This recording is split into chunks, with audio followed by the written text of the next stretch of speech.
A lady came to work with me at Western Plains Zoo in the central western New South Wales, bright-eyed and bushy-tailed, talking about running a dog project in Africa.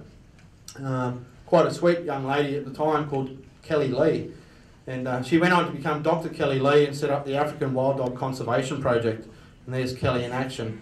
Kelly left some years back, and a brilliant scientist moved into a place called Dr. Matt Becker, who's with us tonight, and set up what we call the Zambian Carnivore Program, which is one of our main focuses at the moment.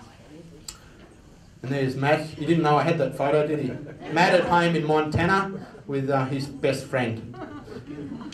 And Eagle Drodge, which is Matt's ecologist, and they're based in the South Luangwa Valley, but I'm not going to talk too much because Matt actually has 4 bases now. It's one of the biggest dog projects, I think the biggest now, and obviously covering all the carnivores: lion, hyena, leopard, cheetah and dogs. But if you want to go there, obviously there's an auction tonight for accommodation and stay and visit to the parks and everything. Looking over the South Luangwa River here is absolutely spectacular. That's Matt's obviously base camp, and if you look closely you can see the water level where the river floods constantly up the walls. Some of Matt's spectacular photos from that area of Zambia. Has some very interesting animals. What you get is a geographical isolation with the Rift Valley down one side and the South Luangwa cliffs on the other. And this is called a Crawshay zebra, a little bit different to a Burchell zebra where the belly lines go under the tummy. We have Thornycroft's giraffe, which is unique to that area, and Matt's actually doing a photographic survey to work out how many they are. A little bit smaller, and obviously the coat patterns are different. Lots of elephants, but a very different social or age structure due to the fact they're almost poached to extinction in the 80s. They're slowly coming back, so they've got this massive reproductive rate at the moment, trying to catch up to the carrying capacity that they usually have. So you see a young mum with calves at all different sizes, and get pretty close to our camp. And you see that's our tent in the base camp. This is actually in November, December last year when I was over with Matt. Obviously there is some changes in the weather patterns as well in Zambia. Rains don't come as when they usually should, or when they do they don't get enough, and we're just monitoring animals that are dying, age classes, through taking their dentition samples and DNA. Obviously Matt has a big keen interest in lions and obviously the issues with hunting, and obviously hunting too many animals so that they won't be there for future generations. And I've shown this before, but no, I don't have my finger in its bottom. There is actually a thermometer on the end. We're also keen supporters of the South Luangwa Conservation Society, run by a lovely lady called Rachel McRobb, and through funding we get from Perth Zoo, we've actually funded this anti-poaching team here, which is the first painted dog exclusive anti-poaching team in Zambia. And there we are out on patrol, and as I said, you take your hat off to them in the humidity, doing about 40 k's every day. And there's Rachel and Ange and I. Obviously poaching is rife there as well, and Matt will talk more about that. But this is painted dog foot, around the waist, around the foot again. Elephants, it's indiscriminate, and obviously any money we raise is going to try and further our efforts by getting a plane in the air and obviously putting more people on the ground. Lions, hyena, zebra. Chip and Bailey Wildlife Trust is actually an education program set up by Steve and Anna Tolan, 2 retired police persons from the UK, and it's obviously based in the South Luangwa Valley as well, where they're taking children from these rural communities, giving them opportunity to get involved with conservation and not poaching.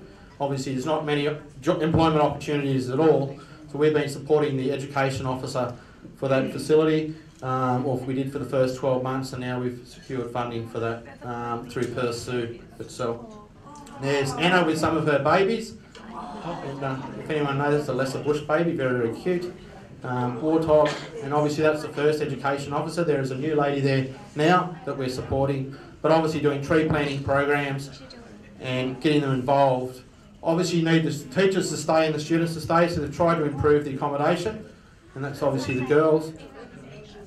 2 people fond of our hearts as well, Sid and Sue Chip Chase, which are with us tonight. I'd just like to thank, obviously donated this vehicle to the Zambian Carnivore Program, and it has a multifaceted use now, supporting Chip and Bailey, taking kids out into the park, doing errands for the project, and obviously running around trying to save the wildlife.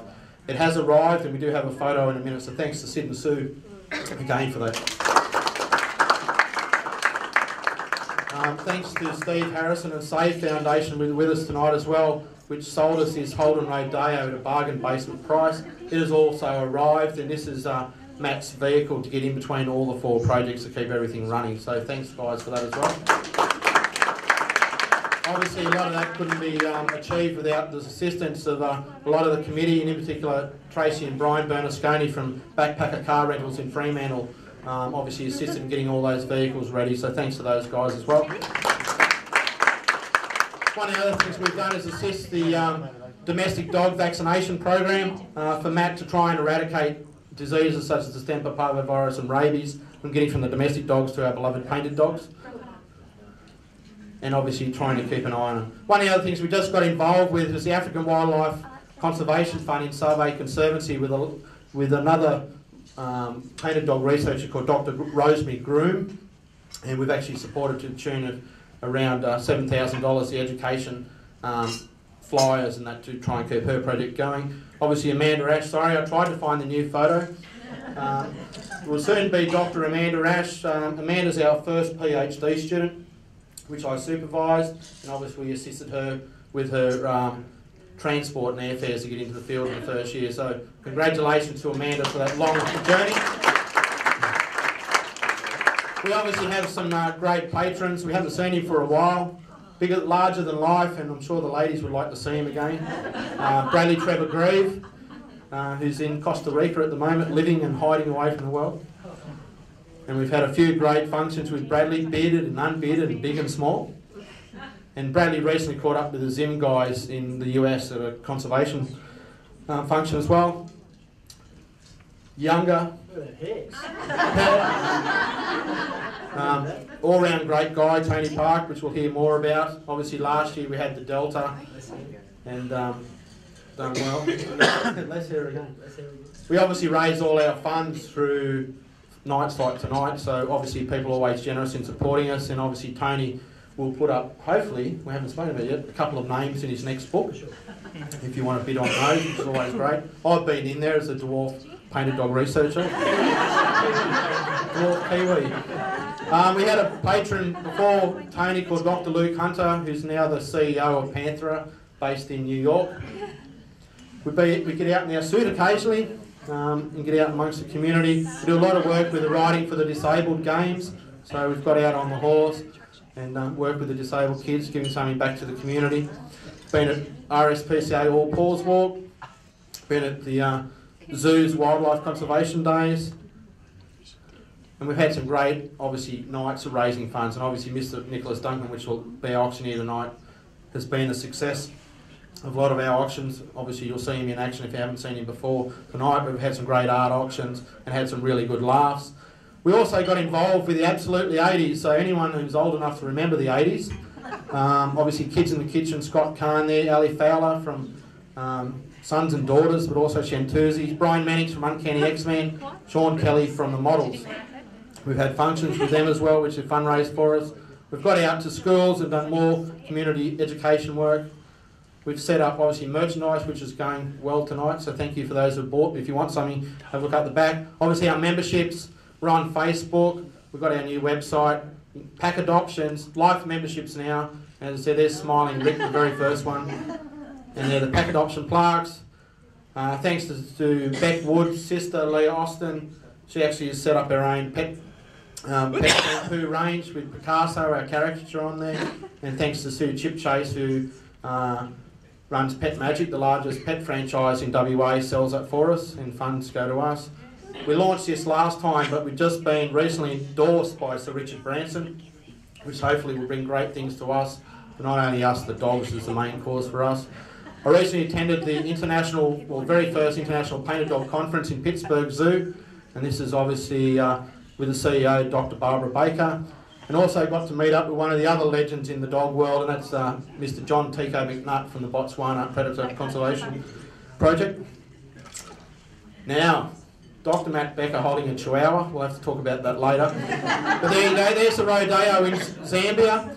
Matt also called me urgently one night saying that we need another vehicle. Our 4x4 Honda was giving us grief, so we actually bought that new ag bike in the back. So that's actually gone out in the field, and there it is in action. And Sid and Sue, thank you. There's your vehicle, all the way from downtown Cannington to Fremantle to Dar es Salaam in Tanzania to Lusaka in Zambia, then to Mfui in South Luangwa. So long journey. That's it. So thank you. Thank you. Before we push on, I just want to let you know over the last 13 months what we've done with a lot of money that obviously the members have helped us raise. To PDC in Zimbabwe, we've given $40,085. To the Zambian carnivore program, we've given almost $62,000. And obviously the Low-Felt Dog Project, almost $7,000, and that's just in the last 13 months. So thank you to all for your support.